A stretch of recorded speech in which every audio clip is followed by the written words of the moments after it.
ஏய், என்ன என்ன பண்ணிட்டு இருக்கற நீ? உன்னதான் கேக்குறேன், என்ன பண்ற? கேக்குறேன்ல. இல்லங்க, சாப்பாடு. உன்னை யார் இப்ப கிச்சனுக்குள்ள விட்டது? யார கேட்டு கிச்சனுக்குள்ள வந்தேன்னு கேட்டேன். இல்ல, பசிச்சது. அதான். பசிச்சதுன்னா உடனே தட்டை தூக்கிட்டு வந்து உரிமையா சாப்பிட வந்துருக்கியா? உங்களுக்கு சம்பந்தமே இல்லாத உங்க வீட்டுல வந்து தங்கிக்கிட்டு இப்படி கிச்சன் வரைக்கும் வந்திருக்க? அவ்வளவு தைரியம் வந்துச்சா உனக்கு? இப்படி எல்லாம் இனிமே கிச்சனுக்குள்ள வரக்கூடாதுன்னு சொல்லிட்டேன். நாங்க சாப்பிட்டது போக மிச்சம் மீதி இருந்தா நாங்க உங்களுக்கு தருவோம். அத வாங்கி தின்னுகிட்டு அமைதியா இருக்கணும். அத விட்டுட்டு இப்படி கிச்சன் பக்கம் வர வேலையெல்லாம் வச்சுக்க கூடாது, புரியுதா? எங்க வீட்டுல உங்களை தங்க வச்சு உங்களுக்கு வடிச்சு கொட்டணும்னு எங்களுக்கு எந்த அவசியமும் இல்ல, புரியுதா? முதல்ல வெளிய போன்னு சொல்றேன்ல. ஏய், இங்க வைக்கிறேன், எங்க எடுத்து அங்க வை. ஏய், மெதுவா வைக்க தெரியாதா? ஏய், இரு. பசிச்சது, அதான் கிச்சனுக்கு போனேன். தப்புதான், நானா போயிருக்க கூடாது. சாரி.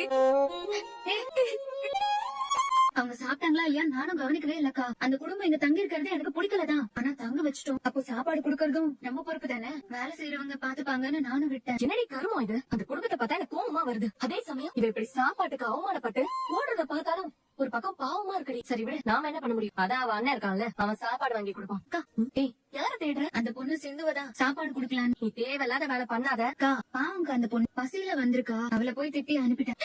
அங்க பாரு, உட்காந்துருக்கா. எனக்கு வேண்டாம். சரி, சாப்பிட்டு அப்புறமா ஃபீல் பண்ணிக்கலாம்.